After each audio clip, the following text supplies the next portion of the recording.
This episode has been brought to you in part by the Azrieli Music Prizes. Join them in celebrating artistic excellence at the AMP Gala Concert, live from Maison Symphonique in Montreal, happening October 20th at 7:30 p.m. Eastern. Orchestre Metropolitain will premiere award-winning music by laureates Aharon Harla, Iman Habibi, and Rita Ueda. Learn more at azrielifoundation.org/AMP.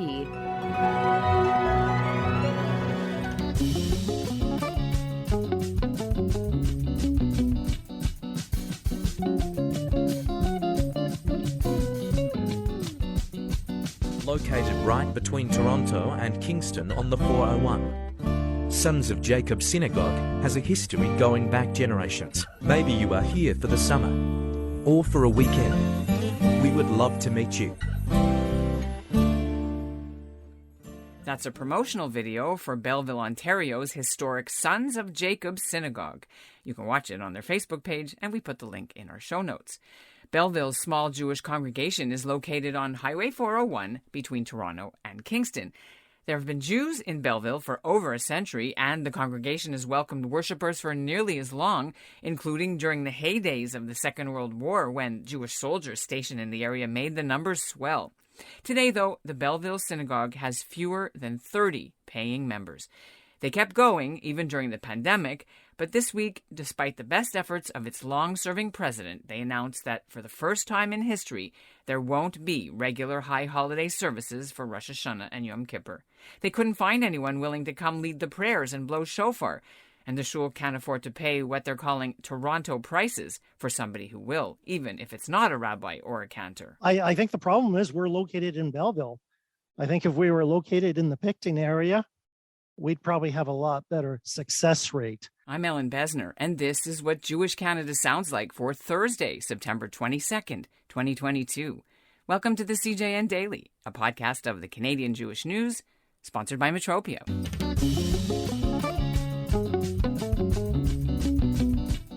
Norm Weddum has been the president of Belleville's Sons of Jacob Synagogue for nearly 10 years, since he moved from Hamilton, where he was president at Temple Anshe Sholem.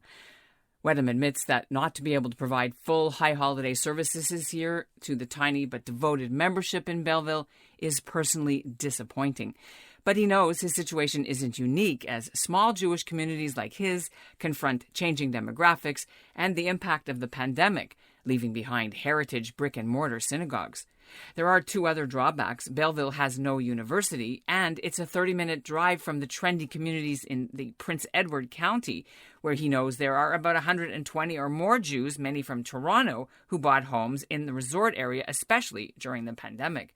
Norm Weddum joins us now from Belleville to discuss the situation. Can you tell me a little bit about what has happened to make you make that decision? Yeah, and it's kind of interesting, too, in the fact that we were able to run services during the COVID pandemic for both years.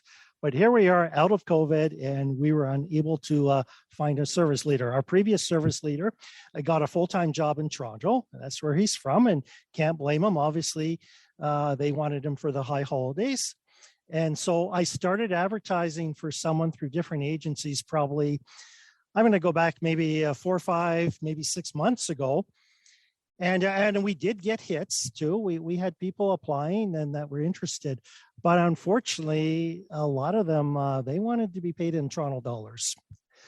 And we do not have that kind of cash on hand. We're a very small congregation, probably under 30 dues paying members. Although in this area, in the Prince Edward County area, there is a very large Jewish population. And it keeps getting larger all the time, and people are moving in from Toronto, and this is kind of becoming the retirement area. So we get people coming in. My email list is probably 80 or 90 people. But anyway, we were unable to acquire someone. So we kind of thought, well, we just don't want to shut the doors and say, yeah, we're closed. No, so we came up with our plan B, which was, well, we'll have a Erev Rosh Hashanah dinner. It's kosher catered from Toronto. And I'll do a quick small Erev Rosh Hashanah service. I'll do it myself. And we thought at least this way we can have something for our membership and for the non-members as well that are interested, rather than just shut the doors down and say, nope, sorry, we're closed. And so that's what we were in the process of doing. And I've already got 30 people registered for the dinner. So that's quite good. Now, I know that in the history of Belleville, and you'll help me with this, you really haven't had a resident full-time rabbi since Solomon Kadosh served until 1978. Yeah, I was going to say early 80s. So yeah. And so you've had people that have come out or stayed out or done stints. Correct. But it's like getting a doctor to move to a full-time to a small town, right? It's not easy. That's right. That's right.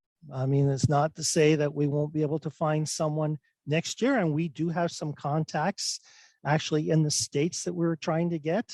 There are so many people I personally know, and I'm one of them too, who spent time in Prince Edward County. Right. Over the last 5 years. People are buying homes during the pandemic. Lots of people moved to that area. So it is a good 20-minute drive, maybe even 30 minutes, depending on traffic, to come from that area. And that's where people are buying up the housing in the Picton area, Sandbanks area, Wellington. That's where the expensive housing is, and people are moving in. And we do have, we have people affiliated with us from Trenton and even and from Brighton as well. But again, these places they're a bit far. I think we're in the wrong spot. We don't have a lot of people, Jewish people, moving in to the Belleville area. A few, yes, we have a few. And I've got a few new members. One that just joined us this year that came from the Toronto area. And he's living actually probably, I'm going to say 7 or 8 blocks away from the shul, which is fantastic. Wish we had a lot more of those people. But we're not seeing a huge migration of people coming to the shul. And we're trying to run all types of events to pull them in. We started this year, we started running the book reviews. We ran a very successful one in, I believe it was June. We had Andy Smith, who lives in Brighton, and he wrote Zadie's Arcade. It's a beautiful book. I also started running, which we haven't ran probably since the 80s. We started running an Erev Shabbat service and an Oneg. And I actually ran the service myself. I can do certain things. but you know what? We started to run it twice a month. And then we actually cut it down to once a month. We were just getting dismal results. People just were not coming out. Whether it's the summer, whether it was too warm, I don't know, but it was just very discouraging. You know, when you look at the actual observance, the flavor of the Judaism in the synagogue, can you talk a little bit about how it's changed from where the origins were to it? There was sort of a divide, or there was going to be Orthodox or conservative, and to what you are today?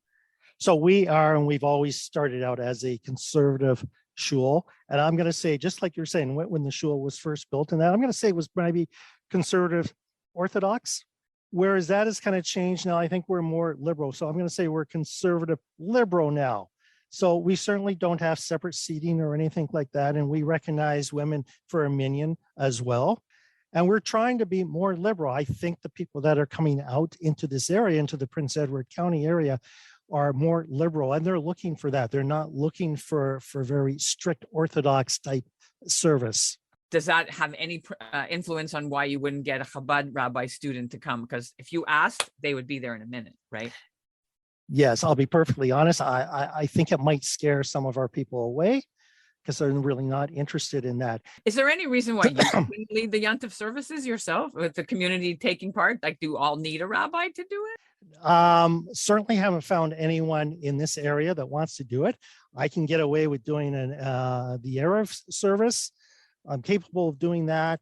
I'm not really capable of doing the morning and daytime service with Torah reading and shofar blowing, and that's beyond my capabilities, unfortunately. What did it mean to you when you had to go to Plan B? As a personally, how did that sit with you? It was surprising. I was disappointed. I wasn't expecting to have this problem. I kind of look down the future and wonder, well, how are we going to do this?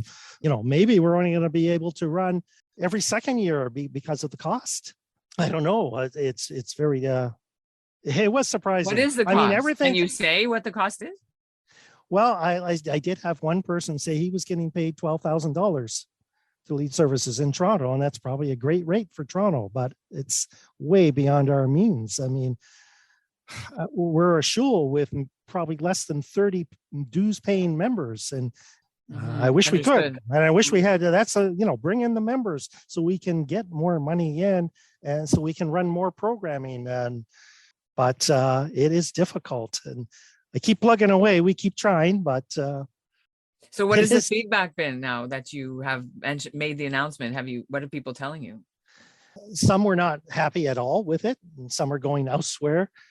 We had one new member who said he didn't want anything to do with us unless we were having the services. Have you considered doing a Zoom type thing, getting a rabbi who's not there and doing a hybrid? I don't even know if that's crossed your mind. We've had discussions about doing something like that, but my personal feeling is if they can watch it, if the people in this area can watch it on Zoom, we'll never get them in the building. It'll be, oh no, we just want to do Zoom. And we're not paying you for that. So it's a problem that not just your community, but small town and large communities are having with bricks and mortar buildings after COVID, how to bring people back in. I know Beth Tzedek in Toronto, I'm sure you're aware, they're giving free membership to people under 40 because they want to get people. Yes, I heard that. Inside, right? Yep. How much is membership for yours? Family membership is $400. Plus, we should mention too that we own our own cemetery up here. So there is no other Jewish cemetery. It's totally owned by the Sons of Jacob congregation. Right. I'm paying nearly 5 times more than you are for my synagogue membership fees. And, that's a big deal. It's a lot.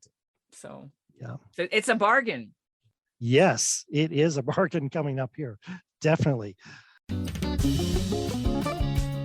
If you want to get in touch with Norm Weddum, just go to the website of the Sons of Jacob congregation. We put the link in our show notes, or message me at ebessner@thecjn.ca. And that's what Jewish Canada sounds like for this episode of the CJN Daily, sponsored by Metropia, integrity, community, quality, and customer care. Today's listener shout-out goes to Larry Zeifman of Toronto. He was the one who tipped us off to the Lulav crisis story we ran earlier this week.